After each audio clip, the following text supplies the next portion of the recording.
है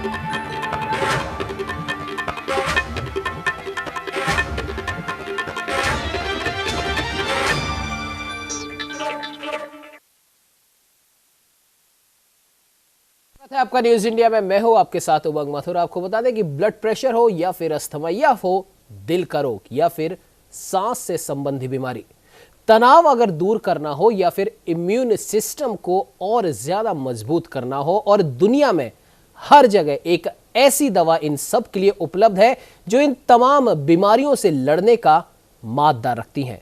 उस दवा का नाम है हंसी। जी हां, ये अलग अलग नामों से मिलती है। कोई इसे हंसी कहता है तो कोई मुस्कुराहट। कोरोना महामारी के इस दौर में ऐसा लगता है कि हंसी कहीं गुम सी हो गई है, इसीलिए इसे आप बनाए रखें। विशेषज्ञों का भी मानना है कि हंसी इंसान में सकारात्मक ऊर्जा जगाती है और रोग प्रतिरोधक क्षमता भी बढ़ाती है। इसीलिए यदि कोरोना से लड़ना है और इससे जीतना है तो हंसते रहिए, खेल खिलाते रहिए। दुनिया में जहां भाषा काम नहीं आती, वहां भी ये मुस्कुराहट आपके हर काम बनाती है।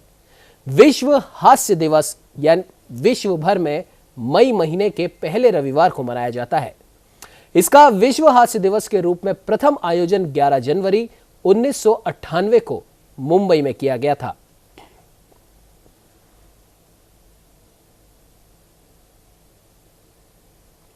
आपको बता दें कि कोरोना महामारी के इस संकट काल में जहां हम सभी 25 मार्च से लॉकडाउन का पालन कर रहे हैं, अपने अपने घरों में मौजूद हैं, तो हमारी जो दौड़ भाग वाली जिंदगी है उसमें जो हंसी हमारी जो गायब हो गई थी, एक जो बच्चे जैसी जो हंसी है, वो शायद कहीं ना कहीं अब वापस लौट आई। और उसका सबसे बड़ा कारण है कि हम हमारे परिवार के साथ हैं, हमारे अपनों के साथ हैं, और दिन भर हम हमारे परिवार अपने अपनों के साथ में वो कुछ लम्हे बिता रहे हैं शायद जिनकी हमने चाह बरसों से कर रखी है।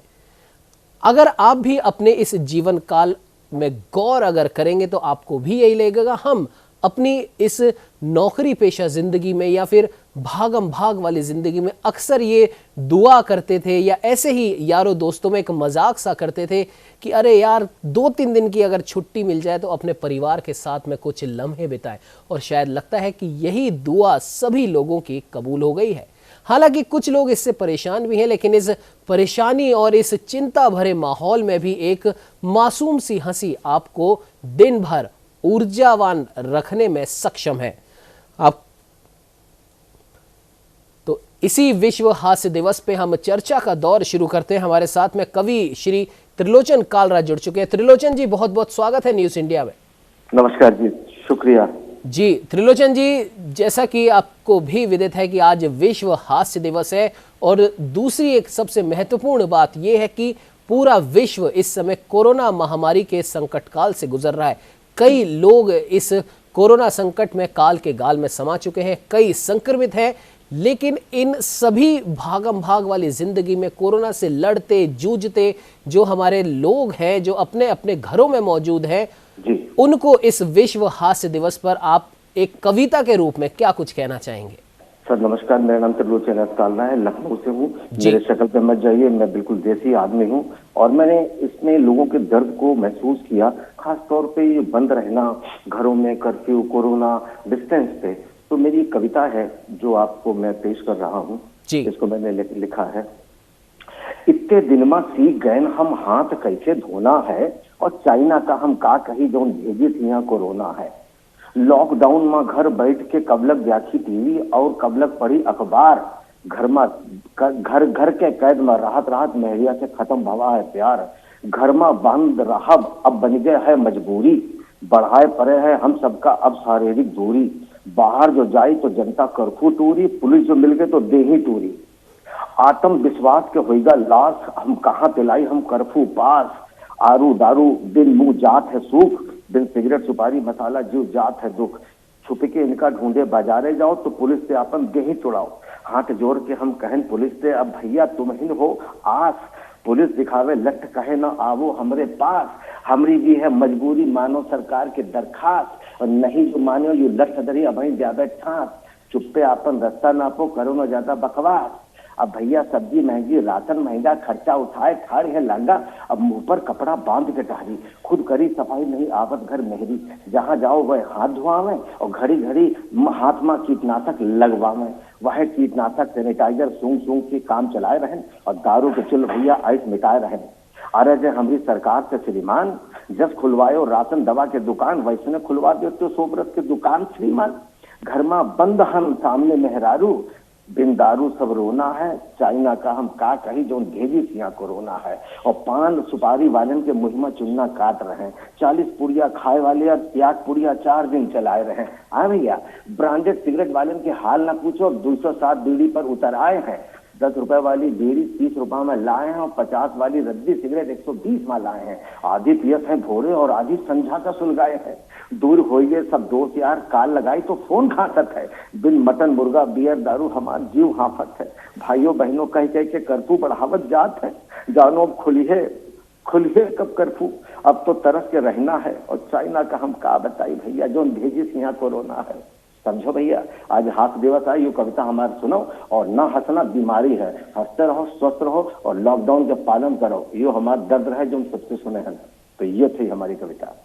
जी बिल्कुल त्रिलोचन जी, आपने अपनी इस कविता के माध्यम से इस लॉकडाउन में क्या कुछ हमें करना चाहिए, किस चीज की हमें जरूरत है और किस प्रकार से हम एक हल्के फुल्के ढंग से भी इस लॉकडाउन को ना सिर्फ अभी तक हमने इसको निकाला है बल्कि आगे भी हम इसको अच्छे से निकाल सकते हैं, इसलिए घबराने की कोई आवश्यकता ही नहीं है। त्रिलोचन जी, आप हमारे साथ में बने रहिए। हमारे साथ व्यंग्यकार पंकज प्रसून जी जुड़ चुके हैं। पंकज जी, बहुत बहुत स्वागत है न्यूज इंडिया में।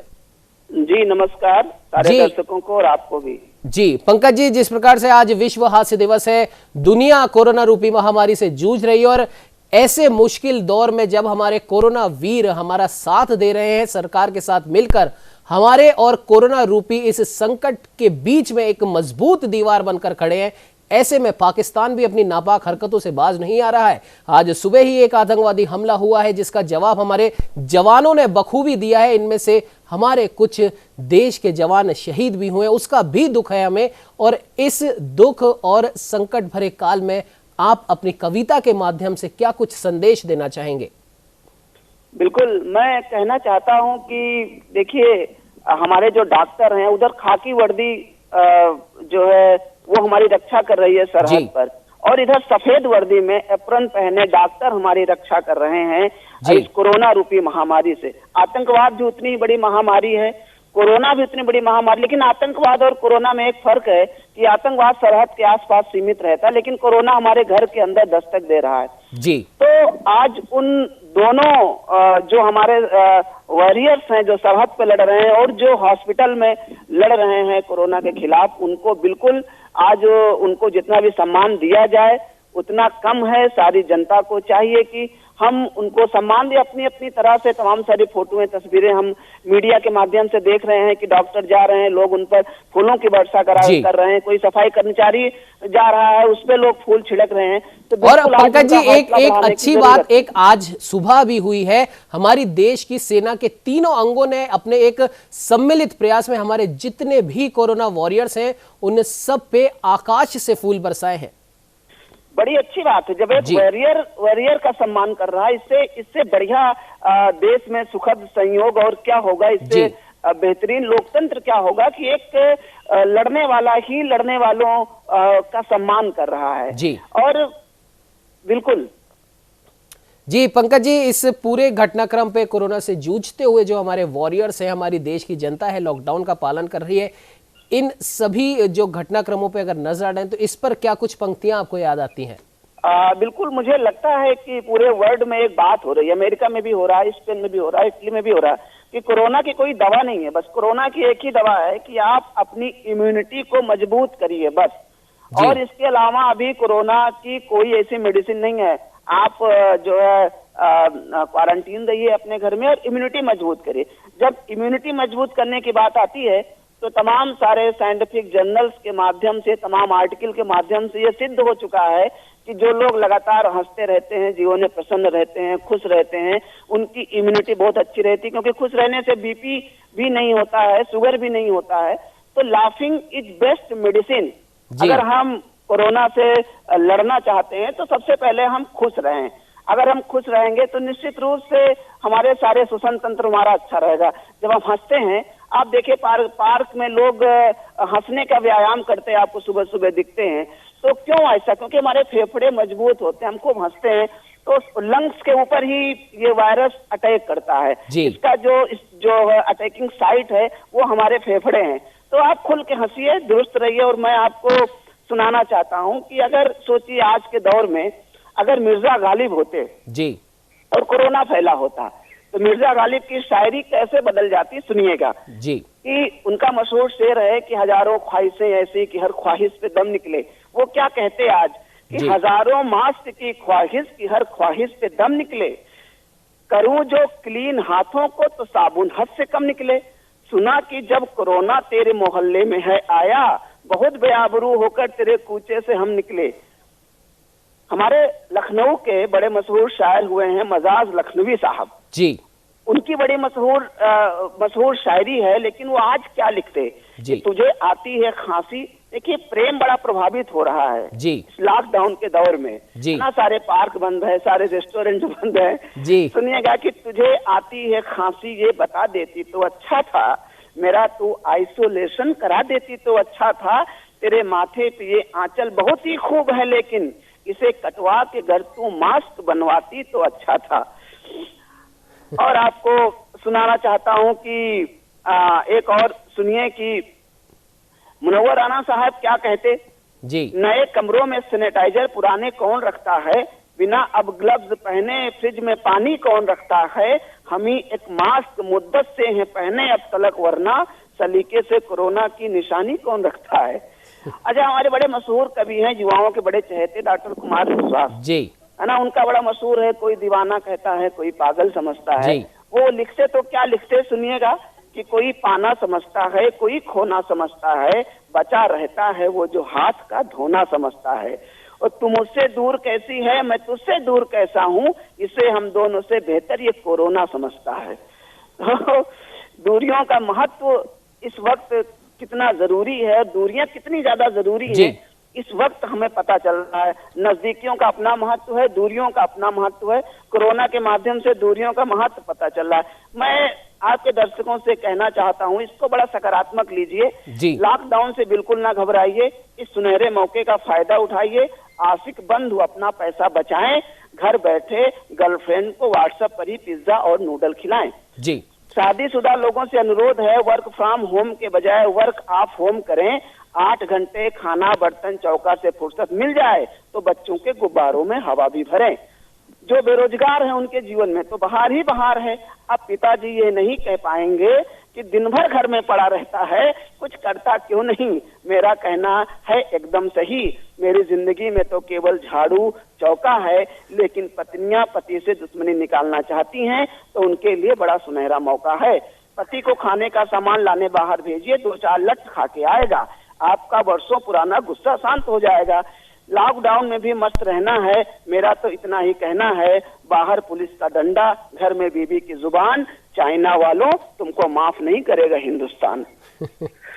जी बिल्कुल पंकज जी, आपने सही कहा। और कहीं ना कहीं न सिर्फ हमारे भारत देश में बल्कि पूरे विश्व में लगता है कि हर एक इंसान यही दुआ मांग रहा है कि चाइना वालों तुमको माफ नहीं करेगा।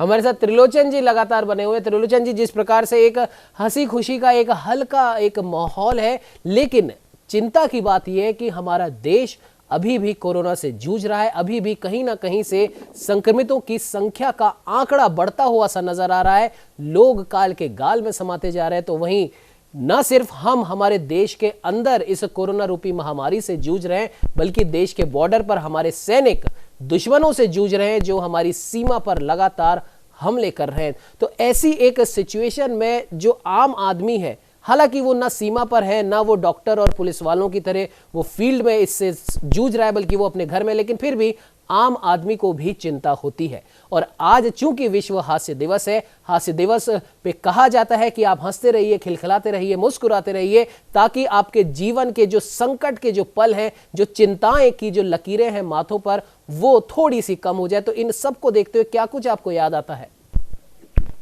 सर, इसमें सिर्फ इतना है कि एक तरफ अभी प्रसून जी ने बहुत अच्छी बात कही जी कि प्रसन्न रहना ही कोरोना को हराने का सबसे बड़ा मतलब वो होगा जी। कि जिसमें अगर आप हंसते हैं तो आपके फेफड़ों पर वो अटैक करता है। जी तो इन दिनों एक सबसे बड़ी समस्या है कि अगर हम हर समय में ही जिएंगे और अगर हम सरकार के दिए हुए निर्देशों का पालन नहीं करेंगे जी। तो हम अगर बाहर जाकर बिना मास्क के अगर टहलेंगे तो हम एक तरह से अपने मुंह में बम भर के घूमने वाले जी। स्पिटिंग कोबरा से खतरनाक हैं। जी। स्पिटिंग कोबरा एक सांपों की ऐसी प्रजाति है जो अपनी आत्मरक्षा में अपने मुंह से विष को उछालते हैं अपने आने वाले किसी व्यक्ति को देखकर, वो उसे अपना हमलावर समझते हैं। मेरा मानना है यदि सरकार के निर्देशों का पालन नहीं किया तो हम सब स्पिटिंग कोबरा कहलाएंगे, क्योंकि हम अगर पालन नहीं करेंगे लॉकडाउन में, अगर हम इसका पालन नहीं करेंगे तो इसकी समस्याएं बढ़ती जाएंगी। इसीलिए सरकार ने कहा है कि घर पे रहना है, तो घर पे रहना एक सबसे बड़ा काम है और उससे निपटने के लिए बस यही है कि हंसने के लिए कुछ लाइन लगी हैं जो मैं, अगर आप इजाजत दें तो मैं आपको सुनाऊं। जी बिल्कुल जी। त्रिलोचन जी माफ कीजिएगा, आपकी पंक्ति हम सुनेंगे, लेकिन उससे पहले हम स्वागत कर लेते हैं डॉक्टर शिव गौतम का, एक मनोचिकित्सक है। डॉक्टर साहब बहुत बहुत स्वागत है आपका न्यूज इंडिया में। थैंक यू, बताइए। जी डॉक्टर साहब आपके पास आऊंगा, उससे पहले त्रिलोचन जी की एक छोटी सी एक कविता सुन लेते हैं। जी त्रिलोचन जी। जी बस मैं कवि नहीं हूँ, मैं शायर नहीं, लेकिन मैं लिखने का मुझे शौक है जी। तो मैं बोल रहा हूँ। ये इन दिनों से सबसे बड़ी समस्या, बहुत सारे लोग अपने बालों को घोटा रहे हैं। आमतौर पे ऐसा तभी होता है जब किसी परिजन का वियोग हो जाता है तो हम अपने दुख में बाल कटाते हैं या फैशन में। तो इन दिनों लोग अपने बाल को कटा रहे हैं और बाल बढ़ रहे हैं। सबसे बड़ी समस्या कि बाल कौन काटे, सैलून पार्लर सब बंद पड़े हैं जी। तो ये मेरी टूटी फूटी कविता है, लेकिन आप इसको सुनिएगा। जब ते देश बंद पड़ा है, बढ़ गए हैं मूछे सर के बाल, सैलून पार्लर बंद पड़े हैं, काटे कौन तुम्हार बाल, यही है भैया सबसे बड़ा सवाल, घर में आए के को काटी बाल, बिन मसाज फेशियल सुकरी जात है खाल, विराट के काटिन अनुष्का बाल, हम मेहरारू का कहन देखो, तुमहू हमरे काटो ऐसे सर के बाल, मेहरारू खाइस बिना नमक के जस डाल, कहिस न कटी है बाल तो कौन आफत हो जाई, जाओ धुआओ झूठी कढ़ाई, काम करे वाली आज न आई, दिन भर दुट के खाना बनाई और करी साफ सफाई, अब यह बाकी रहेगा तोरे सिर के बाल बनाई, हमते न होई पाई कहो तो अपने मई के जाई, हम कहन क्षमा करो है पत्नी माई, जाए के धोए रहन बर्तन कढ़ाई और चुप्पे लागेन काम पे, सोचेन काहे बात बढ़ाई, जब तुलुक है जनता कर्फ्यू, सारी चुल शांत कर घरे बैठ जाई। जी बिल्कुल त्रिलोचन जी आपने सही कहा, और लगभग अगर देखा जाए तो हर घर की लगभग यही कहानी है कि कईयों के बाल बड़े हुए हैं और सैलून पार्लर नहीं खुल रहे, तो उनका एक अलग ही रूप अब सामने आ रहा है 1.5-2 महीनों में। खैर त्रिलोचन जी आप हमारे साथ में जुड़े, आपने अपनी महत्वपूर्ण कविताओं की कुछ पंक्तियां हमारे साथ में शेयर की, उसके लिए आपका बहुत बहुत धन्यवाद। डॉक्टर शिव गौतम हमारे साथ जुड़ चुके हैं। डॉक्टर शिव, आपसे जानना चाहेंगे, विश्व हास्य दिवस है और लोग अपने अपने घरों में कैद हैं, वरना अमूमन ये होता था कि विश्व हास्य दिवस पर लोग घरों के बाहर इकट्ठा होते थे, सुबह सुबह पार्क में जाते थे और इकट्ठा होकर एक तरीके से हंसी का एक महोत्सव मनाते थे। लेकिन आज चूंकि ये संभव नहीं है, तब लोगों को क्या करना चाहिए और क्या नहीं करना चाहिए, आप एक मनोचिकित्सक भी हैं तो लोगों की मन की दशा भी आप अच्छे से समझते होंगे, क्या कहेंगे डॉक्टर साहब? एक कहना चाहता हूं आपके माध्यम से कि हंसना हंसाना जीवन का एक हिस्सा होना चाहिए जी, और हमारी जीवन शैली में अगर हंसने हंसाने की प्रक्रिया रहती है तो बहुत सारा तनाव वैसे ही कम हो जाता है जी। 3 तरह के आंसू आते हैं, एक गम में आते हैं, एक खुशी में आते हैं और एक हंसी में आते हैं जी। और वैज्ञानिक अध्ययन से ये पता चला है कि तीनों तरह के आंसुओं की केमिस्ट्री अलग अलग होती है। तो गम में भी आंसू, खुशी में भी आंसू और हास्य में भी आंसू। आप हास्य वाला आप तब तक हंसे, लेकिन हंसे कैसे जी? वो हंसी जो कि स्वाभाविक आती है, वो हंसी नहीं जो कि आर्टिफिशियल होती है जी। इसीलिए हास्य दिवस के दिन कवि सम्मेलन होते थे, हास्य प्रतियोगिताएं होती थी। अब कोरोना की महामारी के अंतर हम घरों में जब कैद हैं तो अपने घर में ही हम हंसने हंसाने का कार्यक्रम रख सकते हैं जी। सोशल मीडिया पे बहुत से जोक्स आते हैं, वो शेयर कर सकते हैं। जी। और इसके अलावा अपनी पुरानी हास्यास्पद जो चीजें जीवन में रही हैं उनको हम एक दूसरे से शेयर कर सकते हैं। बिल्कुल डॉक्टर शिव, जैसे कि आपने बताया कि अभी चूंकि कोरोना का जो लॉकडाउन का पालन हम कर रहे हैं, अगर ये नहीं होता तो जगह जगह कवि सम्मेलन, मुशायरे आयोजित किए जाते, हास्य कवियों को बुलाया जाता, उनसे उनकी कविताएं सुनी जाती और इस प्रकार से हम हास्य को अपने जीवन में भरते। लेकिन चूंकि अभी लॉकडाउन चल रहा है, हम ऐसे मुशायरों का आयोजन नहीं कर सकते। लेकिन न्यूज इंडिया की एक छोटी सी पहल पर हमने यहीं पर हमारे साथ में फोन पर हमारे साथ में कुछ हास्य कवि जुड़े हैं। सर्वेश अस्थाना जी हमारे साथ में जुड़े हैं। अस्थाना जी, बहुत बहुत स्वागत है न्यूज इंडिया में। हाँ, नमस्कार उमंग जी, बहुत बहुत बधाई भाई आपको हास्य दिवस की, विश्व हास्य दिवस की। जी बिल्कुल अस्थाना जी, और सबसे बड़ी बात यह है कि विश्व हास्य दिवस है। हमारे साथ में डॉक्टर शिव गौतम मनोचिकित्सक हैं, वो भी जुड़े हुए हैं। पंकज प्रसून जी जुड़े हुए हैं, व्यंगकार है एक। अच्छा, पंकज प्रसून जुड़े हुए जी बिल्कुल। वाह जी। सर्वेश जी, आपसे जानना चाहेंगे, इस कठिनाई के दौर में, इस मुश्किल भरे दौर में, जब हर कोई अपने अपने घर में कैद है, हालांकि अपने परिवार के साथ ही कैद है, ऐसे में आप क्या कुछ हमारे दर्शकों को सुनाना चाहते हैं इस विश्व हास्य दिवस पे? दर्शकों से सबसे पहले तो हिंदुस्तान मुल्क की तरफ से दो पंक्तियां कहना चाहते हैं जी कि कान खोल कर सुन ले दुनिया, खुला खुला ऐलान है। कान खोल कर सुन ले दुनिया, खुला खुला ऐलान है। झुकने वाला नहीं किसी के सम्मुख हिंदुस्तान है। जी। तो वो चाहे जो है वो कोरोना हो, वो चाहे कोविड हो, वो चाहे विदेशी आक्रमण हो, वो चाहे अंतर्राष्ट्रीय साजिश हो, हमारा हिंदुस्तान मजबूत था, है और रहेगा। मुस्कुराता था, मुस्कुराता है, मुस्कुराता रहेगा। जी जी बिल्कुल सर्वेश जी, और इस मौके पर जैसा कि अभी डॉक्टर शिव भी बता रहे थे कि पहले हास्य दिवस पर, यानी कि कोरोना काल से पहले हास्य दिवस पर अलग अलग मुशायरे, कवि सम्मेलन आयोजित किए जाते थे। कॉलोनी वासी सुबह सुबह अपने घरों से बाहर निकलते थे, एक हंसी का उत्सव मनाते थे। लेकिन अभी वो पॉसिबल नहीं है, इसलिए हमने आप लोगों को आमंत्रित किया। क्या कुछ आप हमारे दर्शकों को सुनाना चाहेंगे? मैं बिल्कुल सुनाऊंगा। मैं बताऊं, पंकज प्रसून आपसे जुड़े हुए हैं। पंकज प्रसून मेरे छोटे भाई की तरह हैं। जी। लखनऊ में जो हम आयोजन करते हैं वो उनका हिस्सा रहते हैं। जी। पिछले साल हास्य दिवस पर हम लोगों ने बहुत बड़ा कार्यक्रम किया था लखनऊ में, लेकिन आज हम लोग तरस रहे हैं। लेकिन फिर भी हिम्मत नहीं हारे हैं, मुस्कुराते रहते हैं, मुस्कुराते रहेंगे। जी। तो हास्य की मैं चार पंक्तियां युवाओं के लिए मैं सुना देता हूं, जिससे कि वो थोड़ा मस्ती भी लें, लॉकडाउन में थोड़ी जंजीरें तोड़ने का काम भी वो करें। जी बिल्कुल। सारे दर्शकों को आपकी तरफ से मैं ये चार पंक्तियां थोड़ा मुस्कुराते हुए आप लोग सुनिएगा, बाद में वाह जरूर कर दीजिएगा। जी बिल्कुल बिल्कुल। हाँ, मैं अक्सर सोचता हूँ तुम मिलो कुछ बात हो जाए। मैं अक्सर सोचता हूँ तुम मिलो कुछ बात हो जाए। घिरे बादल घने से और फिर बरसात हो जाए।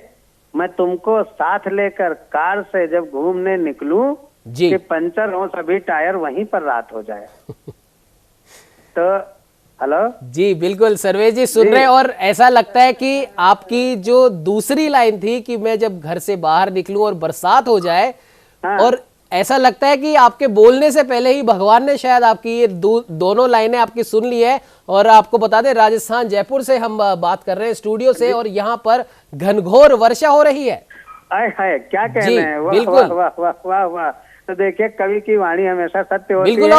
और कहा भी गया, जहां ना पहुंचे रवि वहां पहुंचे कवि। तो शायद लगता है आपकी पंक्तियां उस जी इस समय रवि नहीं है वहां पर, क्योंकि बादल हैं, इसलिए कवि पहुंचे हुए, सर्वेश अस्थाना पहुंचे हुए हैं जी, और बिल्कुल। पंकज पहुंचे हुए हैं, दो रवि वहां पर पहुंचे हुए हैं। जी जी बिल्कुल सर्वेश जी, और डॉक्टर शिव हमारे साथ में लगातार बने हुए हैं। डॉक्टर शिव, क्या कुछ कहना चाहेंगे आप इन सभी परिस्थितियों पर?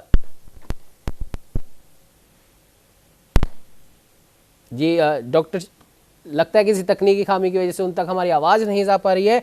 पंकज जी, आपके पास वापस आना चाहेंगे। समय हालांकि थोड़ा कम ही बचा है, लेकिन फिर भी आखिरी कमेंट जाते जाते, या फिर कुछ आखिरी पंक्तियां इस शो की आपसे हम सुनना चाहेंगे। बिल्कुल, बहुत अच्छा लगा आपने सर्वेश अस्थाना जी को भी जोड़ा जी। और देखिए, वो उनको स्माइल मैन कहा जाता है जी, है ना। अब्दुल कलाम जी को मिसाइल मैन कहा जाता है, सर्वेश अस्थाना जी को स्माइल मैन कहा जाता है। बिल्कुल, हमारे पास में जो सर्वेश जी की जो फोटो आई है वो भी कुछ इसी तरह की है, स्माइल मैन के टाइप की। बिल्कुल हाँ, तो आप देखिएगा कि उन्होंने दो लाइनें पढ़ी और आपके यहाँ बरसात शुरू हो गई जी, है ना। तो ये एक कवि की सफलता है। अब इस समय अगर कवि की दो लाइनों से बारिश हो जाए, तो हमारे ख्याल से आपको कवियों कवियों को लाइन पे अक्सर लेना चाहिए, क्योंकि वो बिल्कुल। कहेगा तो कल को कोरोना भी खत्म हो जाएगा। बिल्कुल बिल्कुल। और देखिएगा इस वक्त की स्थिति क्या है कि पहले अगर कोई विदेश से लड़का आता था घर में जी तो पड़ोसियों की भीड़ लग जाती थी देखने के लिए उस लड़के पर, भाई अमेरिका से आया। आजकल अगर कोई आ जाए तो पूरा मोहल्ला क्वारंटीन हो जाता है। जी। तो ये स्थितियां किस तरह से बदली हैं इस कोरोना ने। लेकिन जैसा कि हमारा विश्वास है, सर्वेश अस्थाना जी का विश्वास है कि ये जो थर्ड लॉकडाउन हुआ है इसके बाद शायद चौथे लॉकडाउन की नौबत हमारे देश में नहीं आएगी और हम कोरोना पे विजय हासिल कर लेंगे। ये हमारा विश्वास है, हम सबका विश्वास है। बिल्कुल पंकज जी, आपने सही कहा। यही एक जो विश्वास है ये हमारे भारत की संस्कृति में भी बहुत अच्छे से रचा बसा है कि हम विश्वास पर हम पता नहीं क्या क्या कर जाते हैं। भगवान के ऊपर अगर हमारा विश्वास होता है हम ना जाने कितनी बाधाओं को पार कर जाते हैं। तो ये विश्वास ही हर हिंदुस्तानी की ताकत है। और जैसा कि सर्वेश जी ने भी शुरुआत में कहा था कि हिंदुस्तान कभी भी किसी से पीछे नहीं रहा है। आने वाली मुश्किलों से जिस प्रकार से पहले लड़ता है उसी प्रकार से लड़ेगा, जीतेगा और मुस्कुराकर आगे निकलेगा। आप दोनों ही कवि हमारे साथ में जुड़े, उसके लिए आपका बहुत बहुत धन्यवाद। जी मैं लाइन कहना चाहता हूँ, जी मुस्कुराती जिंदगानी चाहिए, जी जिंदगानी में रवानी चाहिए, जी सारी दुनिया अपनी हो जाती है, बस एक रब की मेहरबानी चाहिए। बिल्कुल सर्वेश जी, आपने सही कहा। रब की मेहरबानी की इस समय शायद बहुत ज्यादा जरूरत है देश के हर वासी को। हालांकि सब अपने अपने घर में रहकर लॉकडाउन का पालन तो जरूर कर रहे हैं, लेकिन फिर भी आप दोनों हमारे साथ में जुड़े और कुछ एक हंसी के क्षण उनको देकर गए, उसके लिए आप दोनों का ही बहुत बहुत शुक्रिया। तो अब देखने वाली बात यह है कि आज विश्व हास्य दिवस है और जो मासूम सी हंसी है जिसकी बात हम कर रहे थे, दोनों हमारे हास्य कवियों ने, त्रिलोचन जी ने भी जिस हंसी की, जिस मासूम हंसी की बात कही है उसको आप जरूर बनाए रखिए, क्योंकि ये वो हंसी ही है, मुस्कुराहट ही है जो इस संकट के इस काल में आपका हमेशा साथ देगी और ना सिर्फ आपको इस संकट से लड़ने का हौसला देगी बल्कि अपने परिवार के साथ में इसे हो सकता है थोड़ा बहुत एंजॉय करने की भी प्रेरणा दे दे। फिलहाल इस चर्चा में इतना ही। आप बने रहिए हमारे साथ और देखते रहिए न्यूज़ इंडिया।